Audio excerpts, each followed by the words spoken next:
রাজধানীর এভারকেয়ার হাসপাতালে চিকিৎসাধীন সাবেক প্রধানমন্ত্রী ও বিএনপি চেয়ারপারসন বেগম খালেদা জিয়াকে লন্ডন নিতে মঙ্গলবার জর্জিয়া থেকে ঢাকায় আসছে না এয়ার অ্যাম্বুলেন্স। আপাতত স্লট বাতিল চেয়ে আবেদন করেছে German aviation company FAI aviation group. এদিকে বেগম খালেদা জিয়ার শারীরিক অবস্থা বিবেচনায় বিদেশ নেয়ার বিষয়ে এখনও কোনো সিদ্ধান্ত দেয়নি মেডিকেল বোর্ড। ৮০ বছর বয়সী বেগম খালেদা জিয়া দীর্ঘদিন ধরে বিভিন্ন জটিল রোগে ভুগছেন। গত ২৩ নভেম্বর স্বাস্থ্য পরীক্ষার জন্য হাসপাতালে নেওয়া হলে ফুসফুসে সংক্রমণ ধরা পড়ে। এরপর থেকেই হাসপাতালে রয়েছেন তিনি। এদিকে রবিবার রাতে খালেদা জিয়া সিটি স্ক্যান সম্পন্ন হয়েছে। এতে তার রিপোর্ট স্বাভাবিক বলে জানিয়েছে মেডিকেল বোর্ড। তবে শারীরিক অবস্থা কিছুটা উন্নতি হলেও সেটা এখনো বিমান ভ্রমণের জন্য উপযুক্ত নয়। দর্শক, এই মুহূর্তে এভারকেয়ার হাসপাতালের সামনে রয়েছেন সহকর্মী মিফতা গালিব। আমরা যুক্ত হচ্ছি তার সাথে। বেগম খালেদা জিয়ার স্বাস্থ্য এবং বিদেশ যাত্রার সর্বশেষ কি খবর আছে আপনার কাছে, আমাদের জানান। তিনবার প্রধানমন্ত্রী বেগম খালেদা জিয়া, তাকে আসলে লন্ডন নেওয়া হচ্ছে না, কারণ হচ্ছে যে জার্মান ভিত্তিক যে এভিয়েশন গ্রুপ এফএআই এর যে এয়ার অ্যাম্বুলেন্স সেটি আসলে আগামীকাল ৮টা নাগাদ বাংলাদেশে আসার কথা হলেও কিন্তু সেটি আসছে না, যার মর্মে আসলে তিনবার প্রধানমন্ত্রী বেগম খালেদা জিয়াকে মূলত লন্ডন নেওয়ার যে সিদ্ধান্তটি সেটি আপাতত অনিশ্চয়তার মুখে পড়ে। তো আমরা একটু আগে জেনেছি যে প্রত্যেকদিন যে রাত ৮টায় মূলত যে মেডিকেল বোর্ড বসার পর মূলত খালেদা জিয়ার যে শারীরিক অবস্থা সেটি নিয়ে আসলে মূলত গণমাধ্যমকে জানানো হয়। তো আজকে আসলে যে খালেদা জিয়ার মেডিকেল বোর্ডের যে ব্রিটিশ যে রিচার্ড ওয়েলের নেতৃত্বে যে ব্রিটিশ বিশেষজ্ঞ আছে, তারা মূলত 10টায় মূলত তারা টাইম দিয়েছে, যার কারণে মূলত 10টায় মূলত আজকে 8টার পরিবর্তে 10টায় মেডিকেল বোর্ড বসবে। তারপরে হয়তো শারীরিক অবস্থা আমরা আরও একটু জানতে পারবো। তো আসলে আপনি জানেন যে গত 23 নভেম্বর ফুসফুস, ডায়াবেটিস সহ বেশ কয়েকটি শারীরিক জটিলতা নিয়ে রাজধানী এভারকেয়ার হসপিটালে ভর্তি হয় সাবেক তিনবারের প্রধানমন্ত্রী বেগম খালেদা জিয়া। তারপর থেকে আসলে মূলত 27 নভেম্বর থেকে সাবেক প্রধানমন্ত্রীর শারীরিক অবস্থা খুবই খারাপ অবস্থায় চলে যায়, যার কারণে মূলত ওনাকে উচ্চ চিকিৎসার জন্য লন্ডনে নেওয়ার বিষয়ে বেশ জোরালো কথাবার্তাই হয়েছে। তো কিন্তু কাতারের আমিরের দেয়া যে এয়ার অ্যাম্বুলেন্স জার্মান ভিত্তিক সংস্থা এফএআই, সেটি আগামীকাল ল্যান্ড করার কথা থাকলেও সেটি না আসায় মূলত বেগম খালেদা জিয়ার লন্ডন যাওয়ার বিষয়টি একেবারে অনিশ্চিত হয়ে পড়ে। তো আসলে মেডিকেল বোর্ডের 10টায় যে মেডিকেল বোর্ডের যে কথা রয়েছে, সে মেডিকেল বোর্ড বসলে তারপরে আরও কিছু হয়তো তথ্য আমরা জানাতে পারবো। সাবেরিনা গালিব, আপনাকে ধন্যবাদ। সামনের যুদ্ধটা অনেক কঠিন। ঐক্যবদ্ধ না হতে পারলে সামনে ভয়াবহ কিছু অপেক্ষা করছে বলে নেতাকর্মীদের সতর্ক করেছেন বিএনপির ভারপ্রাপ্ত চেয়ারম্যান তারেক রহমান। বিকেলে রাজধানীর খামারবাড়ির কৃষিবিদ ইনস্টিটিউট মিলনায়তনে বিএনপি আয়োজিত বাংলাদেশ গড়ার পরিকল্পনা শীর্ষক মত বিনিময় সভায় প্রধান অতিথির বক্তব্যে তিনি একথা বলেন। এ সময় তিনি আরো বলেন, ব্যক্তিগত পছন্দ অপছন্দ নয়, মুখ্য হলো ধানের শীষ, দল এবং দেশের উন্নয়ন পরিকল্পনা। ঐক্যবদ্ধ না হলে সামনে ভয়াবহ পরিস্থিতি তৈরি হতে পারে বলেও সতর্ক করেন তিনি। মাহবুব সৈকত জানাচ্ছেন বিস্তারিত। রাজধানীর খামারবাড়ি কৃষিবিদ ইনস্টিটিউট মিলনায়তনে বিএনপির বাংলাদেশ গড়ার পরিকল্পনার শীর্ষক মতবিনিময় সভায় যুক্তরাজ্য থেকে ভার্চুয়াল মাধ্যমে যুক্ত হন দলের ভারপ্রাপ্ত চেয়ারম্যান। প্রধান অতিথির বক্তব্যে তারেক রহমান আগামী নির্বাচনে ধানের শীষ প্রতীক বিজয়ী করতে ভেদাভেদ ভুলে নেতাকর্মীদের মনোনীত প্রার্থীর পক্ষে কাজ করার আহ্বান জানান। হয়তো এমনও হতে পারে তোমার এলাকায় যেই প্রার্থী ঘোষণা করা হয়েছে দলের পক্ষ থেকে, একটা তো সিদ্ধান্ত নিতেই হবে আমাদেরকে। আমরা একটা সিদ্ধান্ত নিয়েছি, কম বেশি যেটা মনে হচ্ছে ভালো হবে আমরা সেটাই নিয়েছি। তো এখানে প্রার্থী মুখ্য নয়, এখানে মুখ্য হচ্ছে তোমার দল, এখানে মুখ্য হচ্ছে দেশ এবং দেশ গঠনের পরিকল্পনা, যেটা প্ল্যান এবং প্ল্যানিং প্রোগ্রাম, এটা হচ্ছে মুখ্য, এবং মুখ্য হচ্ছে ধানের শীষ। বিএনপি ঘোষিত দেশ গড়ার পরিকল্পনা জানাতে জনগণের দোরগোড়ায় পৌঁছানোরও আহ্বান ছিল দলের শীর্ষ এই নেতার বক্তব্যে। এই দেশ গড়ার পরিকল্পনা সফল করতে হলে, দেশ গড়ার পরিকল্পনার কাজ বাস্তবায়ন করতে হলে জনগণের পার্টিসিপেশন ছাড়া আমরা পারবো না। জনগণকে যদি পার্টিসিপেট করাতে হয়, ঘরে ঘরে দুয়ারে দুয়ারে তোমাদের যাওয়া প্রয়োজন। নির্বাচনকে কেন্দ্র করে জনসম্পৃক্ততা বাড়াতে ও নির্দেশনা দেন তারেক রহমান। সব কাজের ভিতরে তাদেরকে সম্পৃক্ত করতে পারবে, আমরা তত দৃঢ়ভাবে দেশ গঠনের যে পরিকল্পনা এই পরিকল্পনা বাস্তবায়নের সুযোগ আমরা পাবো। দিনব্যাপী এই কর্মসূচিতে বিএনপির বিভিন্ন পর্যায়ের নেতারা বক্তব্য রাখেন। তারপর দলকে দেখে মাহবুব সৈকত, মাইটিভি, ঢাকা। ধর্মের নামে ট্যাবলেট বিক্রি করে যারা মানুষের সাথে প্রতারণা করছে তাদের মুখোশ জনগণের সামনে উন্মোচন হয়েছে বলে মন্তব্য করেছেন বিএনপি স্থায়ী কমিটির সদস্য সালাউদ্দিন আহমদ। আর বিএনপি সিনিয়র যুগ্ম মহাসচিব রুহুল কবির রিজভী আহমেদ বলেন, জান্নাতের টিকিট বিক্রির নামে মানুষকে বিভ্রান্ত করছে জামাত ইসলামী। বিএনপির দেশ গড়ার পরিকল্পনা শীর্ষক কর্মসূচির উদ্বোধনী অনুষ্ঠানে বিএনপি নেতারা এসব কথা বলেন। ইউসুফ আলী রিপোর্ট। বিএনপির দেশ গড়ার পরিকল্পনা শীর্ষক কর্মসূচির উদ্বোধন উপলক্ষে রাজধানীর কৃষিবিদ ইনস্টিটিউটে এ অনুষ্ঠানের আয়োজন। বিএনপির সিনিয়র যুগ্ম মহাসচিব রুহুল কবির রিজভী আহমেদ বলেন, ফায়দা লুটতে ধর্ম ও রাজনীতিকে একসঙ্গে যুক্ত করে বিতর্ক সৃষ্টি করছে জামায়াতে ইসলামী। বেহেশতের টিকিটের কথা জামাত বলতে পারছে, যে কোনো এদেশের ধর্মপ্রাণ মানুষ একটু উৎকর্ণ হতে পারে, কান খাড়া করতে পারে, আরে বেহেশতের টিকিটের কথা কি, এরা কি বলে?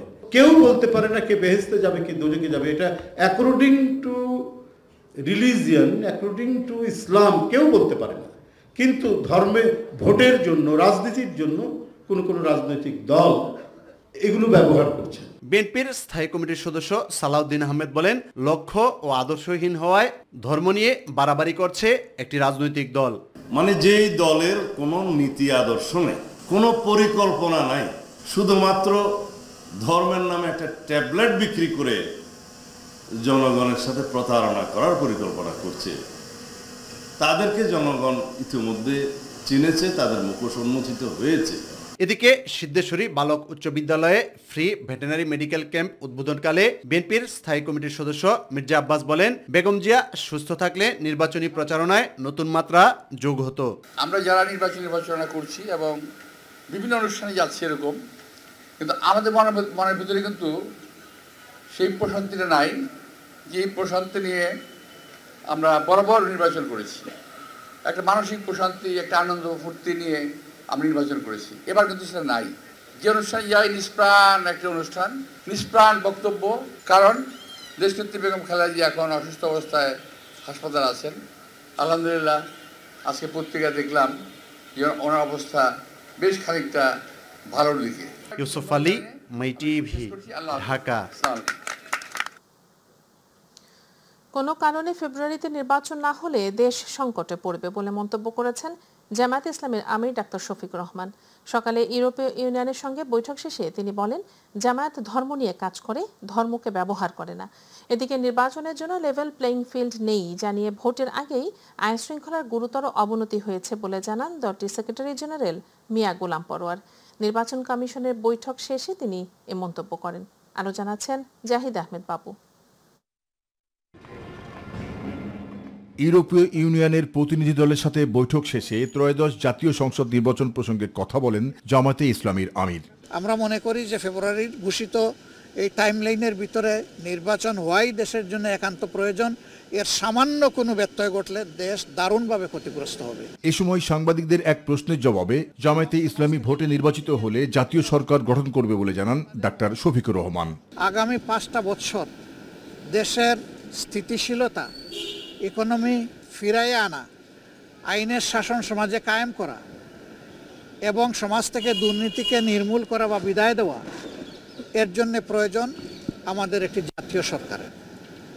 আমরা নির্বাচিত হলে সেই সরকারটাই গঠন করব। এদিকে নির্বাচন ভবনে সিইসির সাথে জামায়াতের 6 সদস্যের বৈঠক শেষে নির্বাচনে লেভেল প্লেইং ফিল্ড নেই বলে জানান দলটির সেক্রেটারি জেনারেল।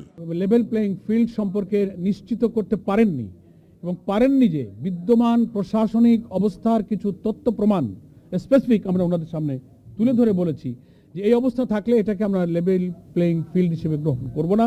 তাই তফসিল ঘোষণার আগে ব্যবস্থা না নিলে এ চ্যালেঞ্জ মোকাবেলা করা কঠিন হবে বলে মনে করেন মিয়া গোলাম পরোয়ার। সুনির্দিষ্টভাবে আপনাদেরকে পদক্ষেপ নিতে হবে এবং after declaration of schedule election কমিশনের কাছে সব এখতিয়ার চলে আসবে প্রশাসনকে যথাযথভাবে নিরপেক্ষ রাখা, প্রয়োজনে রদবদল করা। এখন তো একটা প্রশাসনিক রদবদল হয়েছে। যদি এটাও আমরা উল্লেখ করেছি যে আমরা যদি দেখি যে তফসিল ঘোষণার পর কোনো কর্মকর্তা খুব নগ্নভাবে তার নিরপেক্ষতা ভঙ্গ করছেন, আমরা এগুলো আপনাদের নোটিশে আনবো। ওনারা কথা দিয়েছেন যে শুধু সুনির্দিষ্টভাবে আমাদের নোটিশে আনলে আমরা তাৎক্ষণিক পদক্ষেপ গ্রহণ করব।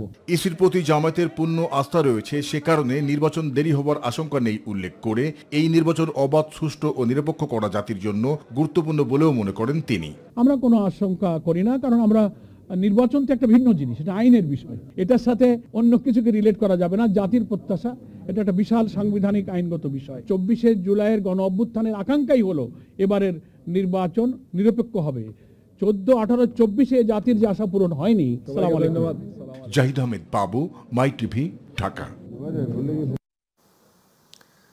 জাতীয় পার্টির সাবেক দুই নেতা আনিসুল ইসলাম মাহমুদ ও আনোয়ার হোসেন মঞ্জুর নেতৃত্বে 18টি দল নিয়ে আত্মপ্রকাশ করেছে নতুন রাজনৈতিক জোট জাতীয় গণতান্ত্রিক ফ্রন্ট এনডিএফ।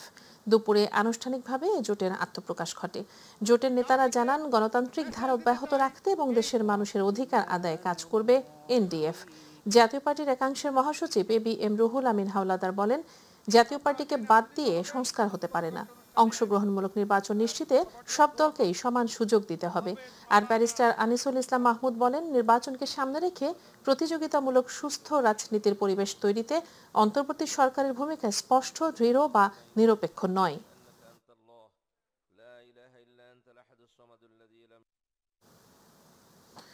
ত্রয়োদশ জাতীয় সংসদ নির্বাচন ও গণভোটের তফসিল ঘোষণাকে সামনে রেখে প্রধান নির্বাচন কমিশনার সিইসি এএমএম নাসির উদ্দিনের ভাষণ আগামী 10 ডিসেম্বর রেকর্ড করা হবে। এ বিষয়ে বাংলাদেশ টেলিভিশন, বিটিভি ও বাংলাদেশ বেতারকে প্রস্তুতি নিতে নির্দেশ দিয়েছে নির্বাচন কমিশন ইসি। সোমবার রাজধানীর আগারগাঁওয়ে নির্বাচন ভবনে সাংবাদিকদের প্রশ্নের জবাবে ইসির জ্যেষ্ঠ সচিব আখতার আহমেদ এ তথ্য জানান। বলেন, বিটিভি ও বেতারকে ইতোমধ্যেই চিঠি পাঠানো হয়েছে। 10 ডিসেম্বর নির্বাচন ভবনেই সিইসির ভাষণ রেকর্ড করা হবে। ওই দিন অথবা পরদিন 11 ডিসেম্বর ভাষণটি প্রচার করা হতে পারে। ধারণা করা হচ্ছে সিইসির এই ভাষণের মাধ্যমেই তফসিল ঘোষণা করা হবে। মাননীয় প্রধান নির্বাচন কমিশনার স্যার বাংলাদেশ টেলিভিশন এবং বাংলাদেশ বেতারে একটা ভাষণ রেকর্ড করবেন। এখন রেকর্ডের বিষয়বস্তুটা এবং সময়টা এটা স্যার নির্ধারণ করবেন। নির্বাচনের তফসিল ঘোষণার পর যারা দেশের অভ্যন্তরে পোস্টাল ব্যালটে ভোট দেওয়ার সুযোগ পাবেন তারা তফসিল ঘোষণার থেকে 15 দিনের ভিতরে তফসিল ঘোষণা নিবন্ধন করবেন, যেন তারা তাদের নির্ধারিত ঠিকানায় আপনার পোস্টাল ব্যালটটা পেতে পারেন। আগামী জাতীয় নির্বাচনের জন্য সব ধরনের প্রস্তুতি নেওয়া হয়েছে বলে জানিয়েছেন স্বরাষ্ট্র উপদেষ্টা। তিনি জানান, আইন শৃঙ্খলা বাহিনীর প্রশিক্ষণ শেষ হবে জানুয়ারির মধ্যেই।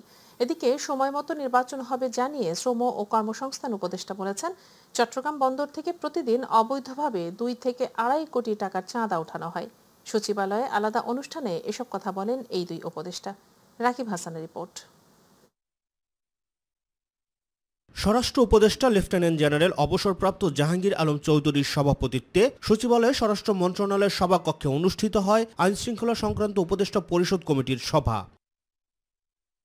সভা শেষে স্বরাষ্ট্র উপদেষ্টা জানান, আইন শৃঙ্খলা বাহিনীর জন্য প্রশিক্ষণ, বডি অন ক্যামেরা ক্রয়, প্রতিটি ভোট কেন্দ্রে বিদ্যুতের ব্যবস্থা নিশ্চিতকরণ সহ আগামী জাতীয় সংসদ নির্বাচনের জন্য সব ধরনের প্রস্তুতি নেওয়া হয়েছে। আমাদের নির্বাচনের প্রস্তুতি মাশাআল্লাহ খুবই ভালো।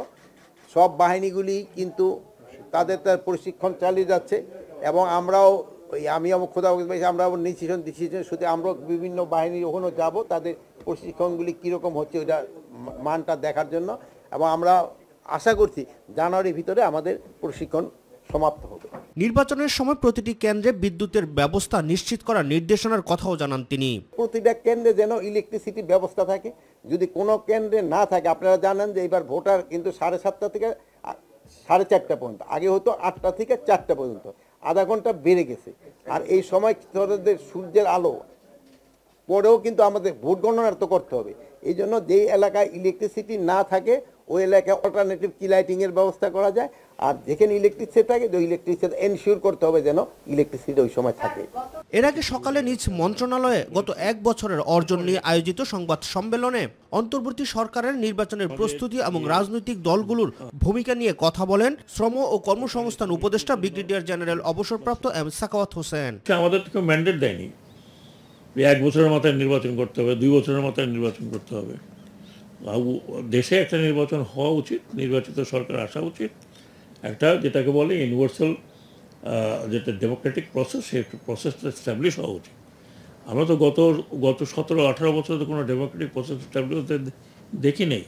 এখন যদি আমরা সেটা করতে পারি তাহলে তো আমাদের বড় ক্রেডিট। সাংবাদিকদের প্রশ্নের জবাবে তিনি জানান, চট্টগ্রাম বন্দর থেকে প্রতিদিন 2 থেকে 2.5 কোটি টাকার অবৈধ লেনদেন হয়। চিটাগাং পোর্ট থেকে প্রতিদিন কত ইললিগ্যাল টাকা ওঠে আমি একটা রাফ ফিগার দিতে পারি, বাট দিলে হয়তো অনেকে কন্টেস্ট করবে। এটা মিনিমাম কত টাকা ওঠে, প্রত্যেকটি জায়গায় জায়গায় চাঁদাবাদি। রাকিব হাসান, মাই টিভি, ঢাকা। বলে রাখি, যদি আসন্ন ত্রয়োদশ জাতীয় সংসদ নির্বাচনের সব কার্যক্রম স্থগিত চেয়ে দায়ের করা রিট উত্থাপিত হয়নি মর্মে খারিজ করে দিয়েছেন হাইকোর্ট।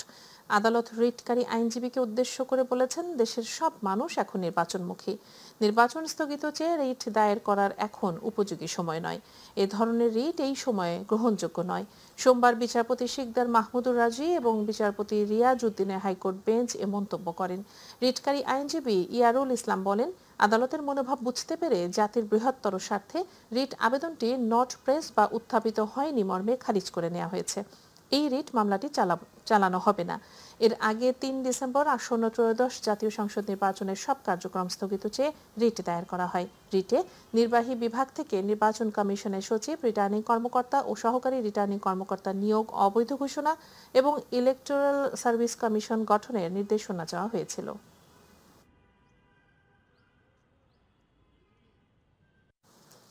নিঃশর্ত ক্ষমা চাওয়ায় আদালত অবমাননার অভিযোগ থেকে বিএনপি নেতা অ্যাডভোকেট ফজলুর রহমানকে অব্যাহতি দিয়েছেন আন্তর্জাতিক অপরাধ ট্রাইব্যুনাল। বিচারপতি গোলাম মর্তুজা মজুমদারের নেতৃত্বাধীন 3 সদস্যের ট্রাইব্যুনাল 1-এ আজ সশরীরে হাজির হয়ে নিঃশর্ত ক্ষমা চাইলে অ্যাডভোকেট ফজলুর রহমানকে অব্যাহতি দেন আদালত। এস এম আরিফের রিপোর্ট।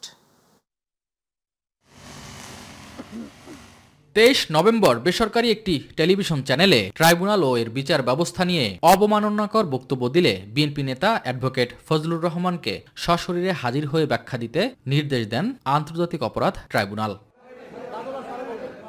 সোমবার কয়েকজন সিনিয়র আইনজীবী নিয়ে ট্রাইব্যুনালে হাজির হন ফজলুর রহমান।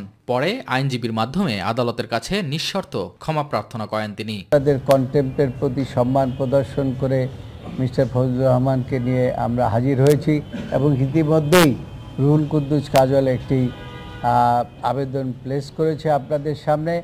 আমরা যে ব্যাখ্যা দিয়েছিলাম এবং সেই ব্যাখ্যার মধ্যে তিনি আদালতের কাছে নিঃশর্ত ক্ষমা প্রার্থনা করেছেন এবং সেটা গ্রহণ করে ওনার বিরুদ্ধে আদালত অবমাননার জন্য যে প্রসিডিংটা শুরু হয়েছিল সেটিও ড্রপ করে দিয়েছেন। চিফ প্রসিকিউটর বলেন, আদালত নিয়ে মন্তব্য করার ক্ষেত্রে সকলের সতর্ক থাকা প্রয়োজন। আইনজীবী অথবা পলিটিশিয়ান তারা যখন আদালত নিয়ে এই ধরনের কথা বলেন, জনগণের কাছে একটা ভুল মেসেজ যায়। দু কারণেই তাদের রেসপন্সিবল হওয়া উচিত। একটা হচ্ছে তারা আইনজীবী, দ্বিতীয় কারণ হচ্ছে তারা পলিটিশিয়ান। সুতরাং ভবিষ্যতে আদালতের ব্যাপারে বা এই ট্রাইব্যুনালের ব্যাপারে কোনো কমেন্ট করার জন্য ব্যাপারে যে কেউ যেন সাবধান থাকেন এবং যে কেউ যাতে এই ধরনের কথাবার্তা না বলেন, এটা সবার জন্য একটা বার্তা। এদিকে জুলাই গণ অভ্যুত্থানে সংগঠিত হত্যাকাণ্ডে মানবতা বিরোধী অপরাধের মামলায় ওবায়দুল কাদের ও সাবেক মন্ত্রী প্রতিমন্ত্রী সহ 41 জনের বিরুদ্ধে 9 ফেব্রুয়ারির মধ্যে তদন্ত প্রতিবেদন জমা দিতে প্রসিকিউশনকে নির্দেশ দিয়েছেন ট্রাইব্যুনাল। ওবায়দুল কাদের সহ বেশ কয়েকজনের বিরুদ্ধে খুব সহসাই তদন্ত রিপোর্ট আমাদের হাতে আসবে বলে আমরা আশা করছি। তদন্ত সংস্থা তেমনটি জানিয়েছেন আমাদেরকে। এভাবে ক্রমান্বয়ে বাকি সবার বিরুদ্ধেই তদন্ত রিপোর্ট এসে যাবে এবং আনুষ্ঠানিক বিচারের যাত্রাটা তাদের ব্যাপারেও চলতে থাকবে। এছাড়া কুষ্টিয়ায় 6 জনকে হত্যা মামলায় মাহবুবুল আলম হানিফ সহ 4 জনের বিরুদ্ধে ক্যামেরা ট্রায়ালে প্রথম দিনের সাক্ষ্য গ্রহণ চলে ট্রাইব্যুনাল 2-এ। S M Arif, my TV, Dhaka.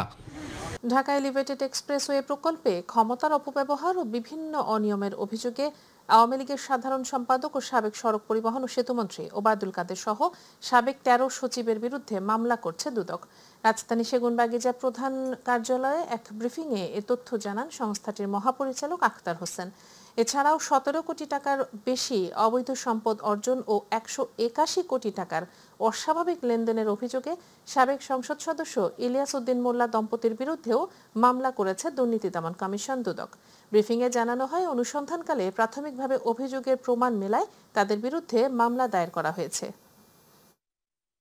রাষ্ট্রীয় ক্ষমতার অপব্যবহারের মাধ্যমে ঢাকা এলিভেটেড এক্সপ্রেসওয়ে প্রকল্পে ক্ষতিগ্রস্তদের পুনর্বাসনের জন্য নির্মিত ফ্ল্যাটে বাংলাদেশ সেতু কর্তৃপক্ষের কর্মকর্তা কর্মচারী সহ প্রভাবশালী ব্যক্তিদের বিরুদ্ধে ফ্ল্যাট বরাদ্দ নেওয়ার অভিযোগ অনুসন্ধানকালে প্রমাণিত হয়েছে।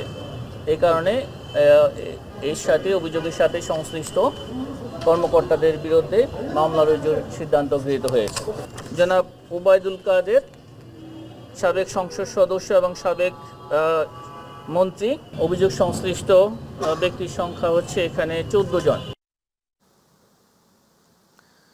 রোববার সকাল ৮টা থেকে সোমবার সকাল ৮টা পর্যন্ত একদিনে ডেঙ্গুতে আক্রান্ত হয়ে ২ জনের মৃত্যু হয়েছে। তবে এই সময়ে ডেঙ্গু আক্রান্ত হয়ে হাসপাতালে ভর্তি হয়েছেন ৪৫৫ জন। সোমবার স্বাস্থ্য অধিদপ্তরের সংবাদ বিজ্ঞপ্তিতে এসব তথ্য জানানো হয়। এতে বলা হয়, গত একদিনে ডেঙ্গু আক্রান্ত হয়ে ৪৫৫ জন রোগী হাসপাতালে ভর্তি হয়েছেন। তাদের মধ্যে বরিশাল বিভাগে ৫৭ জন, চট্টগ্রাম বিভাগে ৫১, ঢাকা বিভাগে ৫৩, ঢাকা উত্তর সিটিতে ১০৬, ঢাকা দক্ষিণ সিটিতে ৫৫, খুলনা বিভাগে ৪৪, ময়মনসিংহ বিভাগে ৩২, রাজশাহী বিভাগে ৪৮, রংপুর বিভাগে ৩ এবং বছরের জানুয়ারি থেকে এখন পর্যন্ত সব মিলিয়ে ৯৮,২৮৪ জন রোগী হাসপাতালে ভর্তি হয়েছেন। চলতি বছর এখন পর্যন্ত ডেঙ্গুতে মৃত্যু হয়েছে ৩৯৮ জনের। দেশে পেঁয়াজের বাজার স্থিতিশীল রাখতে সীমিত পরিসরে আমদানি সবচেয়ে বড় পাইকারি বাজার চট্টগ্রামের খাতুনগঞ্জে পেঁয়াজের দাম একদিনেই কেজি প্রতি ২৫ থেকে ৩০ টাকা পর্যন্ত কমে গেছে। পাইকারিতে যে পেঁয়াজ ১১০ থেকে ১২৫ টাকায় বিক্রি হচ্ছিল তা নেমে এসেছে ৭০ থেকে ৯০ টাকায়। ব্যবসায়ীরা জানান, নতুন মৌসুমের মুড়ি কাটা পেঁয়াজের সরবরাহ বাড়ছে, দাম আরও কমতে পারে। তবে এ দরপতনে বেশি দামে পেঁয়াজ কিনে আনা ব্যাপারীরা লোকসানে পড়ছেন। পাইকারিতে দাম কমলেও খুচরায় এখনও বিক্রি হচ্ছে ১২০ থেকে ১৩০ টাকায়। চাষিরা অপরিপক্ক পেঁয়াজ বাজারে আনায় ওজন কমে যাওয়ার অভিযোগও করছেন আড়তদাররা। এদিকে পেঁয়াজের দাম বাড়ায় বাজারে বেড়েছে পেঁয়াজকুলির জনপ্রিয়তা, যা বিক্রি হচ্ছে খুচরা কেজিতে ১১০ টাকায়। এ পর্যায়ে রয়েছে প্রবাসী খবর।